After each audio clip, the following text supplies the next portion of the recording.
Hello, buddy. Good evening, aliens.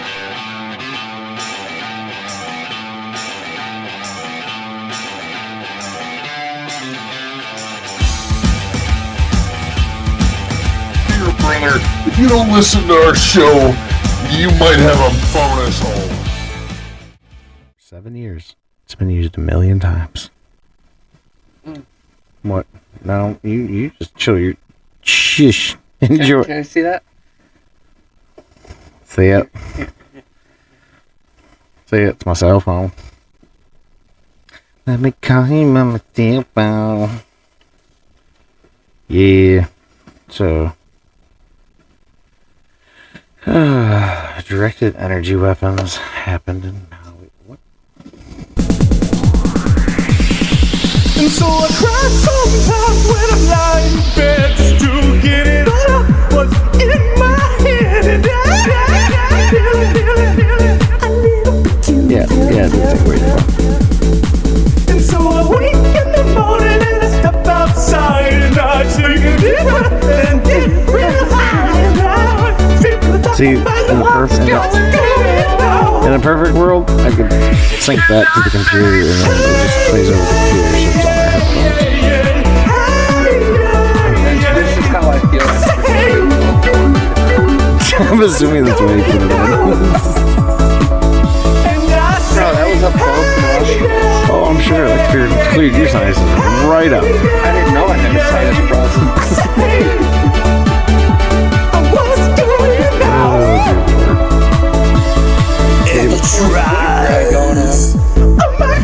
What? The Forrest Whitaker eye.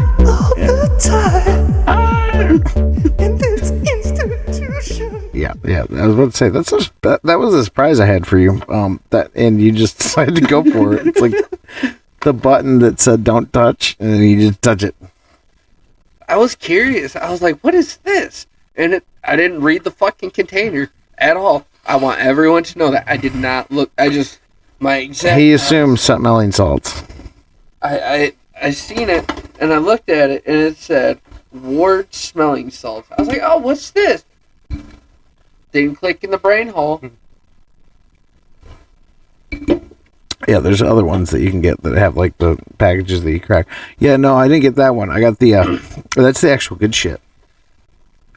There's grades. Yeah, that one's insanity. Fucking smelling it's insane. You got that right. It's so good. Right up the nostrils. Yeah, you did too much. Fucking smelling He's like it was earlier. He's like, "See, Dylan smoked the silly stick too much." Dick's like, "I feel sane." Well, in my defense, I'm pretty fucking retarded. I mean, there's videos of me jumping off of a lift shack without testing to see the conditions of the snow first. There's the video of you jumping through the tarp at the kennel too. Oh yeah. Oh, no.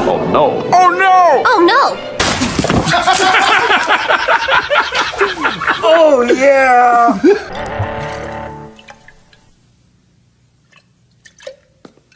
It was more. Oh yeah. Every time that pops up, I watch it about 650 times. So fun. So funny.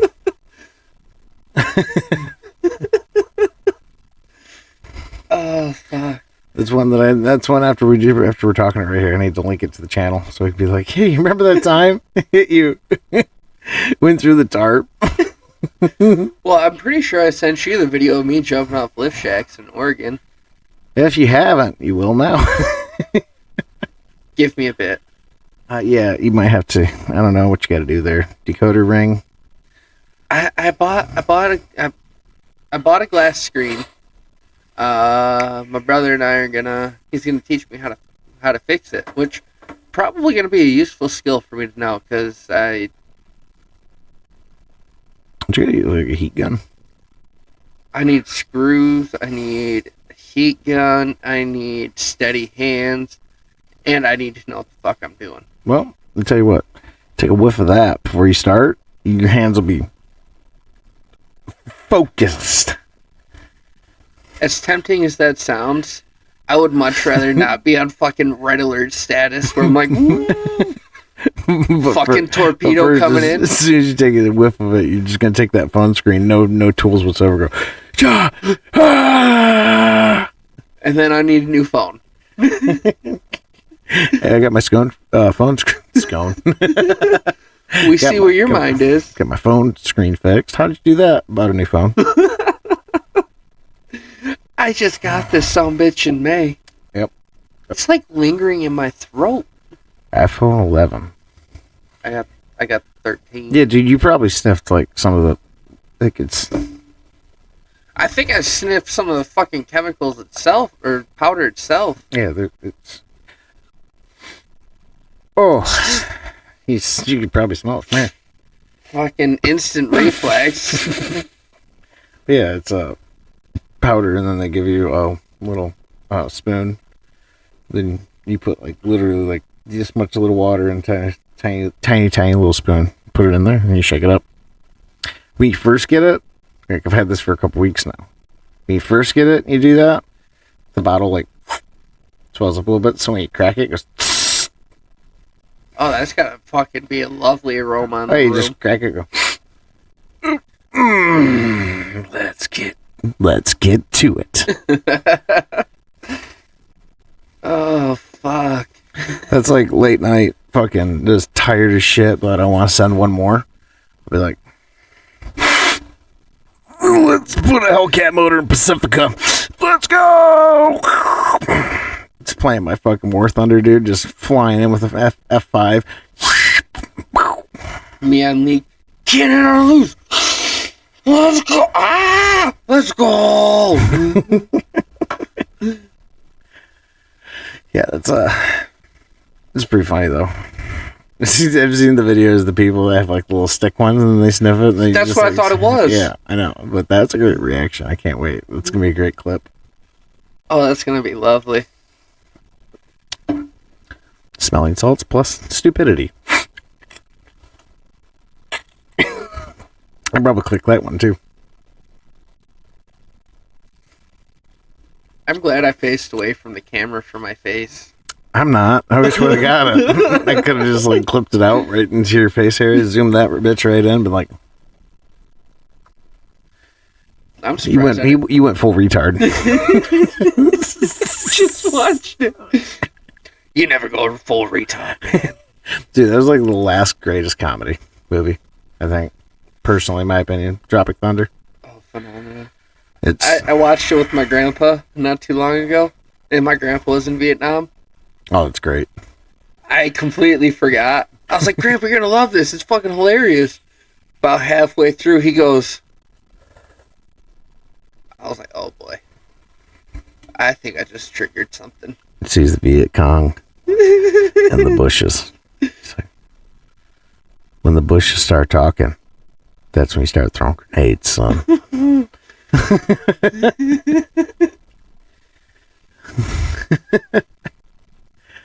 That's fuck, I was just watching this shit earlier. The fat electrician. Have you ever seen his videos?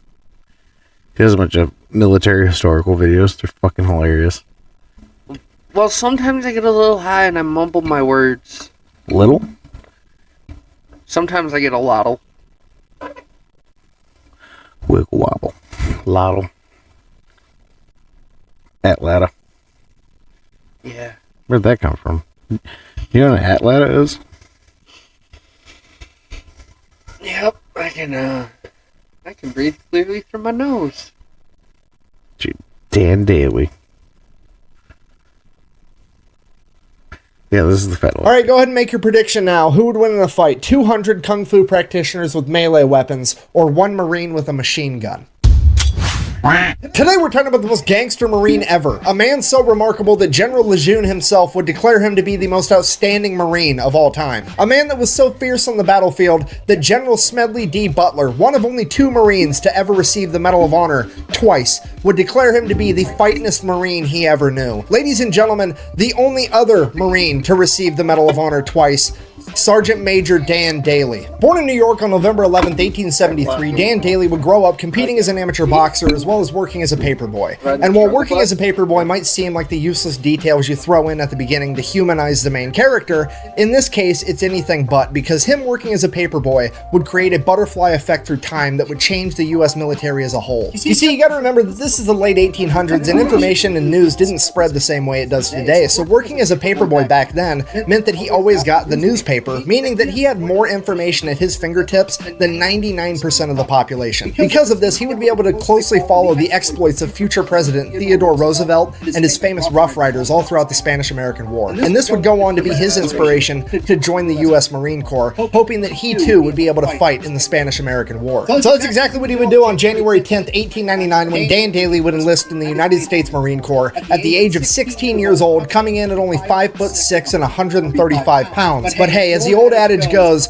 it's not about the size of the dog in the fight, it's about the size of the fight in the dog. You see, the real problem here wasn't his stature, but the fact that he joined to fight in the Spanish-American War, and the Spanish-American War ended on December 10th, 1898, exactly 1 month prior to his enlistment date, but the news hadn't spread that far yet, so he ships off to training anyways. So fast forward, he finishes up training, realizing the Spanish-American War's over, he's kind of like, meh, I mean, the Spanish got off lucky, can't help it. I mean, let's face it, I'm gonna get the action I'm looking for at some point, right? This is America. We've been a country for like 124-ish years at this point. We've been not in armed conflict for all of like 45 seconds at this point. Surely something's gonna pop up soon. So he ends up getting put on ship duty over in the Asiatic fleet on the USS Newark. And sure enough, like after a month of being there, the Boxer Rebellion breaks out, and guess whose ship is the closest one to be able to respond?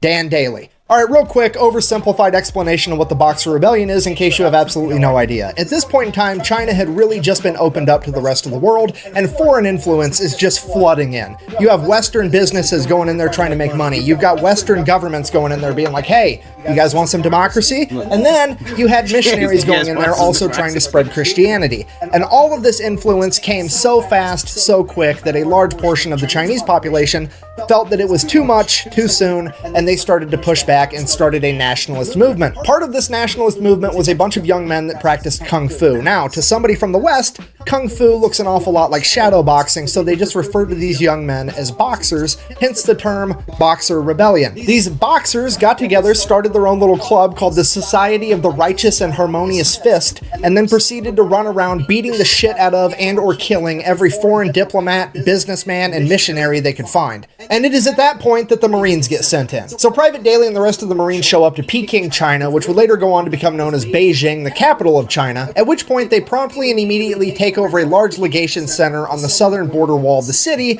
known as the Tartar Wall. They then gather up all the refugees they can find, get them inside the legation center, and set up a defensive perimeter. Things are going well, now we're just waiting for reinforcements. Problem, hours and hours go by, the reinforcements don't show up, and it's about to be dark out. So at this point, the Marine leadership's thinking like, hey, the reinforcements are definitely on the way, they wouldn't just leave us here, which means the reinforcements have gotten lost because, I mean, let's face it, if there was ever a time or a place where the directions of go to the giant building on the big fucking wall wasn't specific enough, it would be in China, right? I mean, they're known for their big ass walls, it's kind of their thing. So they're lost out there, we need to go find them before nighttime, otherwise they're gonna get ambushed by like 1,000 of these Kung Fu guys and they're all gonna get killed. So we're all gonna leave, go find the reinforcements, and come back. Private Daly, you're gonna stand guard here by yourself. Now, I don't know what the logic was behind this. I don't know if it was like, fuck Private Daly, he's the new guy, he can have the shitty job, or if it was like, hey, Private Daly's a new guy, this mission's really dangerous, let's leave him here where it's safe, or maybe they knew he was the main character and that he had plot armor. I have no idea. Either way, Private Daly is now effectively playing goalie for America for all of these refugees. So sure enough, like an hour after all the other Marines leave, hundreds of Boxer rebels show up and they're looking for a fight. Now, a couple of them have guns like muskets and stuff, really outdated weaponry.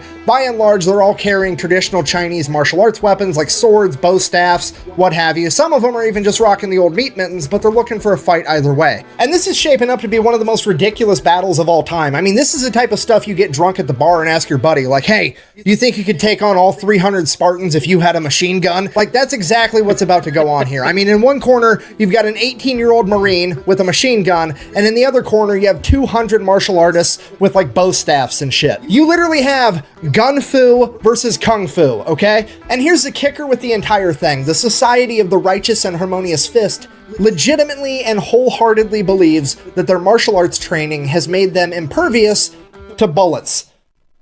Yeah. So this entire horde of kung fu fighters just starts running at Daly as fast as they can as he opens fire with his machine gun, and they fight well into the night. The rest of the Marines were a couple miles away. They found the reinforcements, but now it's too dark for them to travel in this rioting city at night safely, so they've adopted a little defensive position, and they're just holding position until daylight. They're literally forced to just sit there and listen to the machine gun fire and the yelling and the screaming and machine gun fire, and then suddenly the machine gun runs out of ammo, and then there's bolt action rifle fire, rifle fire. He gets the machine gun reloaded. There's more machine gun fire, and this goes on for hours, and then it progressively just gets slower, and there's less machine gun fire and less screaming and less machine gun fire and less screaming, and then suddenly it just stops. At this point, the Marines have to accept the fact that their friend has just died courageously in battle, fighting an entire mob by himself because they left him alone, and all the civilians that they've been tasked with protecting are going to be slaughtered. And now all they can do is sit there and wait for the sun to come up. So the sun comes up, and the Marines start making their way back to the legation center, but they're kind of dragging their feet because, well, they know what they're going to find. They're really just there to recover the remains of Private Daly and make sure that those are taken care of, and they start making their way there, and as they get closer, they're like, man, Private Daly really took out a lot of these guys. That's impressive. And they get closer and like, holy shit, he took out a ton of these guys. This is the most aerodynamic mass grave I've ever seen. And they get to the top of the wall, and there's Private Daly smoking his pipe, leaning up against his machine gun, and they're like, holy shit, you made it. He's like, yeah, why wouldn't I? Well, we heard the machine gun stop firing, and we just assumed that you'd been killed. He's like, no.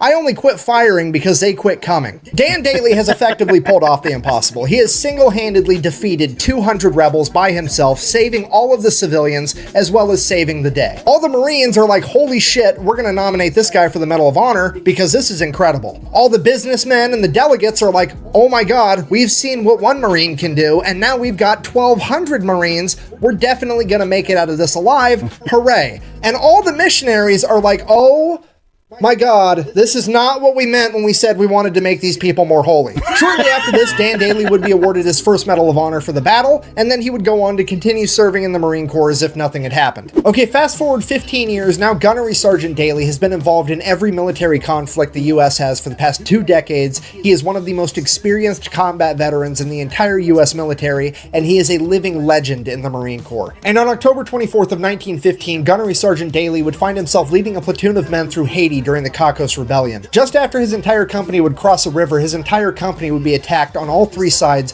by over 400 Cocos rebels, forcing them to retreat back into the river. And while doing so, the horse carrying the crew-served machine gun would be shot and sink to the bottom of the river, as the remaining Marines continued to cross the river before adopting a defensive position to repel the attack until nightfall. It is now pitch black outside, and Gunnery Sergeant Daly knows as soon as the sun comes up, they are going to get attacked again, and the only chance they have is to get that machine gun back from the bottom of the river. So he takes off by himself in the dark of night, goes all the way back to the river, and just begins diving to the bottom of the river, trying to find this dead horse with the machine gun strapped to it. And after hours of trying, he finally finds this horse, manages to go down, untie the machine gun, come back up for air, go back down again, getting pieces, ammunition, the gun itself, the tripod. He gathers up all of this stuff, gets it out of the river, and then straps it to his back and carries it back to his men. Bear in mind, that is over 200 pounds of equipment, and this guy is 5'6", 135 pounds, but he gets it done anyways. Now, Marines believe in a couple things when it comes to a gunfight. Number 1, bring a gun. Number 2, bring friends with guns. Number 3, decide to be aggressive enough, quickly enough. If you're not picking up what I'm putting down, I'm trying to tell you that he is not about to use this machine gun for self-defense. He's about to use this machine gun for self-offense. First thing in the morning, he gets his men together. They launch an attack first, scattering the enemy into the jungle, retreating, and Daly has effectively saved himself and all of his men, earning himself his second Medal of Honor. Fast forward 2 years, June 1st, 1917, it's World War I, and Daly is now a first sergeant, leading an entire platoon of young, inexperienced Marines into the Battle of Belleau Wood. If you don't know the Battle of Belleau Wood, the Germans are just rampaging through France, France, making a beeline right towards Paris. And at Bella Wood, the U.S. Army, the Marine Dan Corps, Bailey's a the French badass. Army, and the British Army all get together to stop the German military in their tracks. Now, this made it not only a strategic battlefield, but a symbolic battlefield, because how dare you stop the mighty German military? Now they're going to hit back twice as hard just to prove that it was a fluke. Because of this, right after they stopped the German military on June 1st, the French military is like, okay, we stopped them, let's take the W and head back to Paris, and we'll fight from there. We don't want to get slaughtered in this wood line by the Germans because they're pissed. And it is at this point that the Marine leadership famously responded by saying, and I quote, "Retreat? Hell, we just got here." And then the Marine Corps pretty much dons their gas masks, fixes bayonets, and proceeds to fight their ass off for the next 26 days straight.